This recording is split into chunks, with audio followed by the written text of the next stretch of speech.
I don't know what I'm about to do, but what I'm about to do, I'm about to build the sticks in your ass.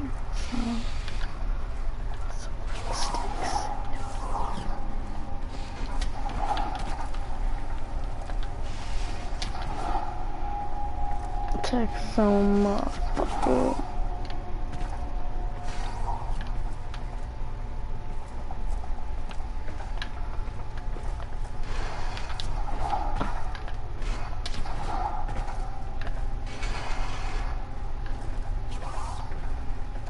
Oh, let's ride this fucking wall.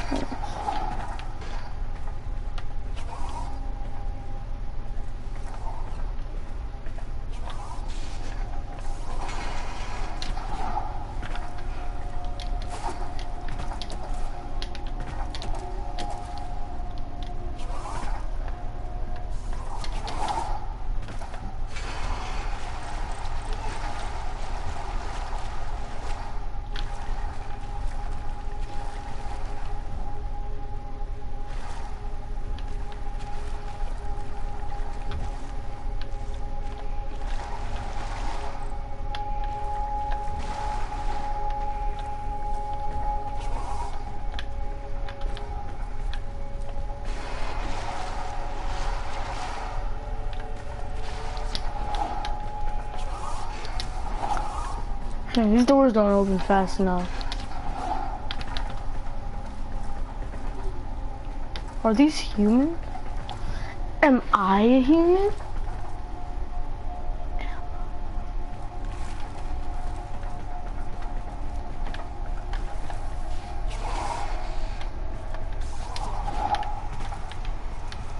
Or am I confused with reality?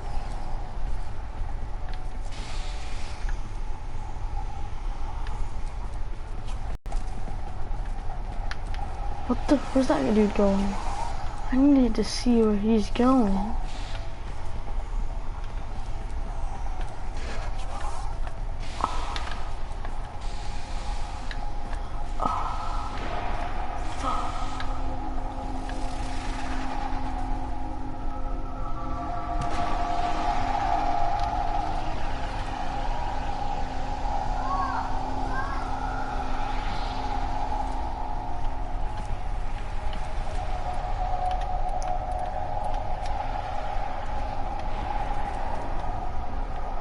Come on, everyone.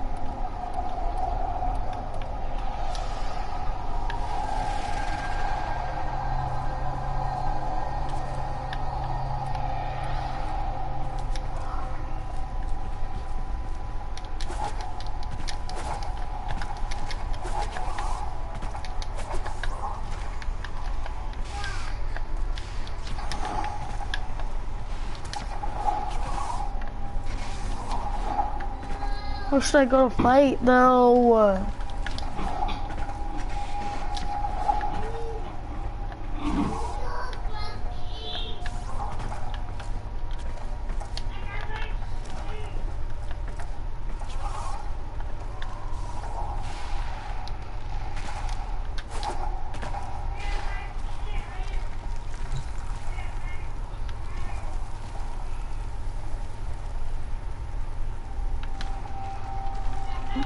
What?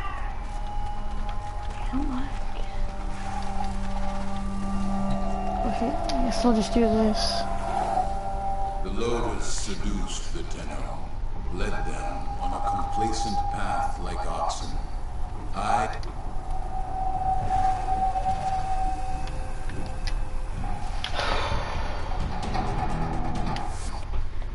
How do I get Mr. Ra?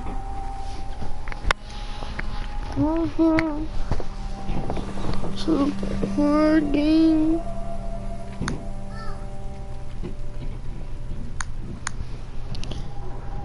How to play Warframe.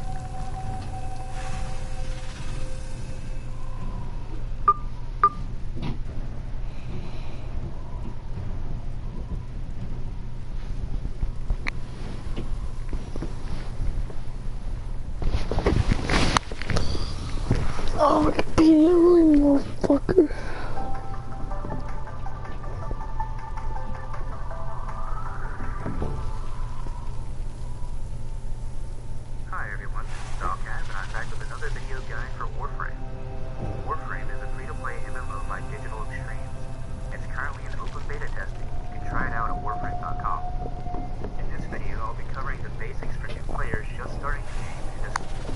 What?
Royal Shipwreck, The Little Mermaid, and Frozen, and Tangled.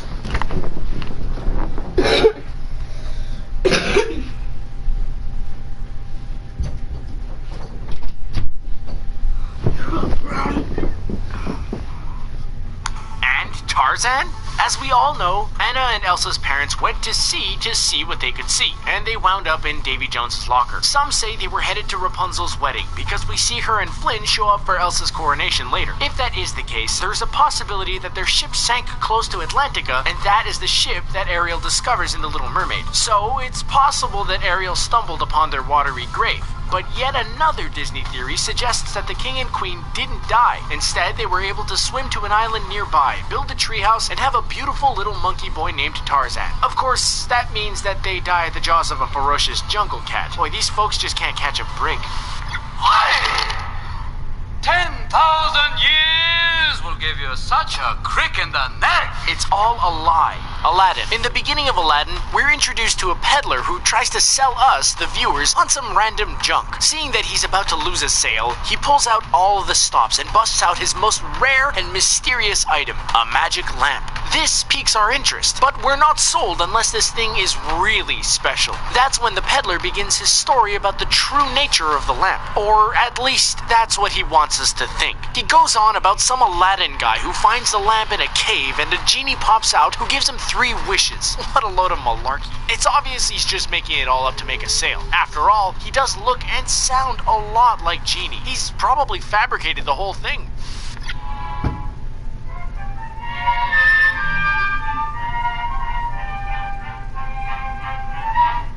Dopey is Geppetto, Snow White, and Pinocchio. Apart from looking very much alike, there's actually a story that goes along with this theory. Originally, there were 6 dwarfs, until they found a baby dwarf in the forest and took him in. He was mistreated as a child by being forced to do most of the chores, and they named him Dopey. All of the mistreatment caused him to remain silent for most of his childhood. As he grew older, he grew taller. The dwarfs realized that Dopey wasn't actually a dwarf, so they kicked him out. Dopey traveled until he found a place he loved, and settled down in Italy, adopting the name Geppetto and opening up his own shop where he would go on to craft the doll boy Pinocchio. Evidence of his abuse is found in some of his wood carvings, which depicts acts of violence. We did say dark Disney theories. Boss, mind if I squeeze in next to you? Yes. No. I mean, why would I mind squeeze it next to you? Holocaust allegory, Toy Story 3. Yes, it sounds outrageous at first, but once you look at the evidence, it kind of makes sense. The toys represent the Jews who were left behind by the host nations, just like Andy left behind the toys. Buzz suggests hiding out in the attic and living there, similar to Anne Frank. Unfortunately, the toys are discovered and are sent to Sunnyside, or the concentration camp. Eventually, the toys are thrown into a furnace, but are saved at the last minute by the aliens, which represent the Allied forces. Finally, the toys find a new home where they can be safe, just like how the Jews moved into various refugee centers across Europe. Leave it to Disney to take one of the biggest tragedies in history and make it into a lovable cartoon. Dip the apple in the brew. Let the sleeping death sleep through. Absence of mothers. Walt Disney. It's become Disney's trademark to have at least one parent die in movies, particularly mothers. Bambi's mother dies, Cinderella's mother dies, The Little Mermaid, Beauty and the Beast, the list goes on and on. The theory behind this one is a true story and a tearjerker, so grab a tissue. After Walt Disney's success with Snow White and the Seven Dwarfs, he bought a house for his parents. They loved the house, but complained of a gas leak. Walt had some workers go to the house to sort out the problem, but it was never fixed properly. Walt's parents passed out from the fumes, and Walt's mother died of asphyxiation. Walt blamed himself and never got over his mother's death, which is why it's a common theme in Disney movies.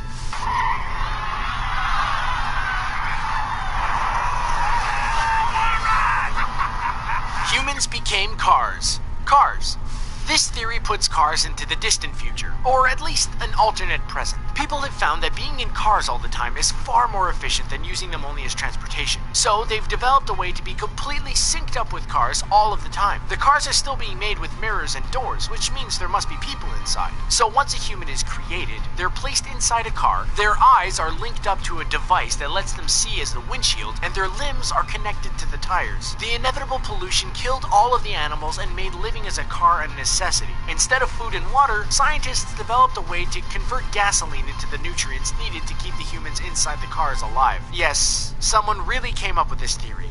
Excuse me? I was looking for, diversion! What? So long, sucker! Bing Bong works for Monsters, Inc. Inside Out.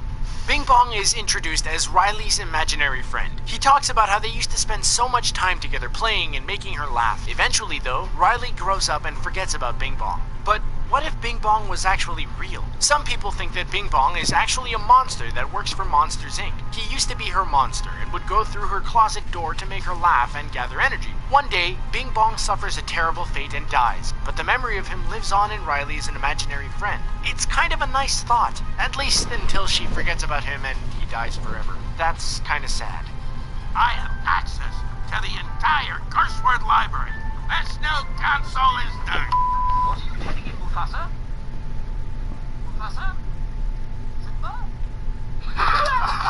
Mufasa created the drought. The Lion King. It's one of the most iconic scenes from Disney movies. Simba looks up to the sky and sees his father talking to him through the clouds. It's mighty impressive, and it led some viewers to believe that Mufasa can actually control the weather. When Scar takes over, Mufasa gets upset and causes a drought, creating the wasteland we see later in the movie. All the plants die, which causes all the herbivores to relocate, which means the predators have nothing to eat. Kind of like that whole circle of life thing Mufasa talked about. The minute Simba overthrows Scar and takes his place on the Iron Throne, Pride Rock, it starts to rain again, and we hear Mufasa's voice one more time. So in a way, Mufasa almost killed everyone to prove his point about the circle of life. A bit extreme.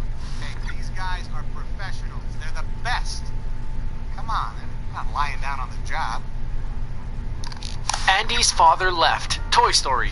They never do say what happened to Andy's father in the movies, but that hasn't stopped fans from developing their own theories. The easiest thing to say is that he died like all Disney parents. But after a closer look, the evidence points to something else. In the first movie, the family moves to a new house. We see that house in Toy Story 2, and it seems to be much smaller than the first, suggesting that they were downsizing. That doesn't necessarily mean that Andy's father didn't die, but if he did, the family would want to remember him by having pictures on the walls. In a scene where Woody is sliding down a banister, we can see pictures on the wall, none of which depict Andy's father. What makes the most sense, as sad as it is that Andy's father abandoned the family, leaving them with nothing and forcing them to move. We toys can see everything. So play nice.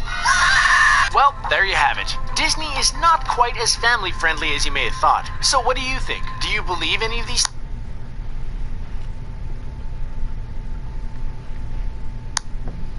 theories? Let us know.